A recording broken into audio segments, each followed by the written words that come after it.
नमस्कार, बहुत स्वागत आप सभी का। जी मध्य प्रदेश छत्तीसगढ़ देख रहे हैं आप और आपके साथ मैं हूं कीर्ति दीक्षित और आपकी आवाज में आप सभी का स्वागत है। कुछ दिन पहले बागेश्वर धाम के पीठाधीश्वर पंडित धीरेन्द्र कृष्ण शास्त्री की ओर से हिंदुओं को एकजुट करने के लिए पदयात्रा की गई। इस यात्रा का मकसद था हिंदू जात पात से हटकर एकजुट हो। जिस दौरान ये यात्रा निकाली गई उस दौरान कई लोगों ने इसका समर्थन किया तो वहीं कई लोग इसके विरोध में नजर आए और अब इसका विरोध जारी है। और अब विरोध किया है शंकराचार्य अविमुक्तेश्वरानंद ने, जिनका साफ कहना है कि हिंदुओं को जाति के आधार पर नहीं बांटा जा सकता और अगर ऐसा हुआ भी तो उसके परिणाम सही नहीं होंगे। तो जो संत हिंदू राष्ट्र की मांग कर रहे हैं अब उनके ही बयानों में मतभेद नजर आ रहा है। ऐसे में सवाल है कि क्या हिंदू राष्ट्र पर नया संग्राम शुरू हो गया है? करेंगे चर्चा, पूछेंगे सवाल, लेकिन उससे पहले ये रिपोर्ट देखिए।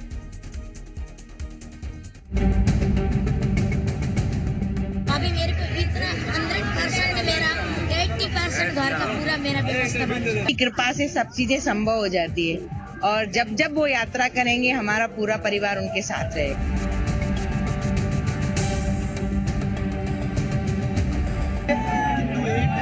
शांति के साथ है, अपने कल्चर, संस्कृति, जात पात, भेदभाव, ऊंच नीच को मिटाने के लिए निकले। बागेश्वर धाम के पीठाधीश्वर पंडित धीरेन्द्र कृष्ण शास्त्री ने कुछ दिन पहले सनातन हिंदू एकता यात्रा निकाली और इस यात्रा का एक ही मकसद था हिंदुओं को एकजुट करना। इसके लिए उन्होंने 9 दिनों की पैदल यात्रा निकाली। इस दौरान लाखों की संख्या में लोग जुड़े और कई बड़े अभिनेता और मशहूर कलाकारों ने भी उनका समर्थन किया। तो वहीं दूसरी ओर यात्रा के दौरान कई तरह के विरोधी स्वर भी सुनाई दिए, लेकिन बागेश्वर बाबा यात्रा को जारी रखते हुए कड़ा संदेश देते रहे। इस निशान के माध्यम से, ध्वज के माध्यम से, हम तो एक माध्यम है, सनातन के सिपाही है। सिर्फ इस क्षेत्र के लोगों को भेदभाव मुक्त कराने का हमारा संकल्प है। बाबा बागेश्वर की यात्रा के दौरान कई लोगों ने उनका समर्थन किया तो कई लोगों ने विरोध भी किया। यात्रा भले ही खत्म हो गई हो, लेकिन इस विरोध का दौर अभी खत्म नहीं हुआ। और अब इस मुद्दे पर बात करते हुए शंकराचार्य अविमुक्तेश्वरानंद महाराज ने बड़ा बयान दिया है। उनका कहना है कि पदयात्रा का वो स्वागत करते हैं, लेकिन जात पात को खत्म करना सही नहीं। ये तो हिंदू राष्ट्र है, अगर इसको और घोषित कराना चाहते हैं हम इसका स्वागत करते हैं, लेकिन वो कह रहे हैं कि जात पात की करो विदाई। तो जात पात जो है वो हिंदू धर्म की पहचान है। हिंदू धर्म बिना जात पात का नहीं हो सकता है। जब हम किसी से पूछते हैं कि कौन तुम हिंदू हो, तो वो कहता है हाँ मैं हिंदू हूँ, तब तुरंत ही प्रश्न हो जाता है कि तुम किस वर्ण के हो, किस आश्रम के हो। आज हम आपके सामने खड़े हैं तो आप हमको देख रहे हैं कि हम गेरुआ कपड़ा पहने हुए हैं, हमारे हाथ में दंड है, इसका मतलब हम सन्यासी हैं। इससे पता चलता है कि ये हिंदू है। वो अपने वर्ण और अपने आश्रम के अनुसार ही हमारी पहचान है। वो कहते हैं इसी की विदाई कर दो, तो इसकी विदाई करके कैसे हिंदू धर्म के और सनातन की रक्षा हो सकती है, कैसे हिंदू राष्ट्र हो सकता है? तो ये जो बात है ये बिल्कुल अनुचित है कि जात पात की विदाई करके फिर भी कोई कहे कि हम हिंदू धर्म की रक्षा कर रहे हैं या हिंदू राष्ट्र बनाने की मांग कर रहे हैं। ऐसा हिंदू राष्ट्र जिसमें वर्णाश्रम धर्म नहीं होगा वो हिंदुओं के लिए खतरनाक होगा।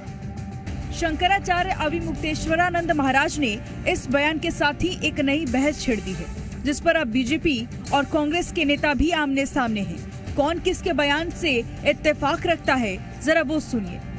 बागेश्वर नाथ धीरेन्द्र शास्त्री जी कह रहे हैं कि जाति पाति खत्म होनी चाहिए, वही शंकराचार्य जी जाति पाति खत्म होने को हिंदुत्व के लिए खतरा बता रहे हैं। अब भाजपा को अपना रुख स्पष्ट करना चाहिए कि वो धीरेन्द्र शास्त्री जी के बयान के साथ खड़े हुए हैं या शंकराचार्य जी के बयान के साथ। भाजपा हमेशा से धर्म और हिंदुत्व के आड़ में अपनी राजनीतिक रोटी सेकते रही है। हिंदू धर्म में जाति का कहीं कोई स्थान नहीं है, लेकिन बड़े दुर्भाग्य की बात है कि कांग्रेस समर्थित जो शंकराचार्य अविमुक्तेश्वरानंद उनके द्वारा जो जातिवाद को बढ़ावा देने की बात कही जा रही है, ये बहुत ही अपने आप में चिंता का विषय है। भारत देश को लंबे समय से जाति के आधार पर आपस में लड़ाकर बांटने का प्रयास, षड्यंत्र लंबे समय से चल रहा है और एक संत के द्वारा इसका समर्थन करना बहुत ही अपने आप में दुर्भाग्यजनक घटना है। एक तरफ कई संत देश को हिंदू राष्ट्र बनाने की दिशा में बैठक कर रहे हैं, पदयात्राएं निकाली जा रही हैं। दूसरी ओर शंकराचार्य अविमुक्तेश्वरानंद महाराज की ओर से दिया गया ये बयान कई तरह के अब सवाल खड़े करने लगा है। ऐसे में सवाल यही है कि क्या वाकई जात पात को खत्म नहीं होना चाहिए? क्या बदलते दौर में भी पुरानी व्यवस्था को लागू रखना सही है? ब्यूरो रिपोर्ट, जी मीडिया।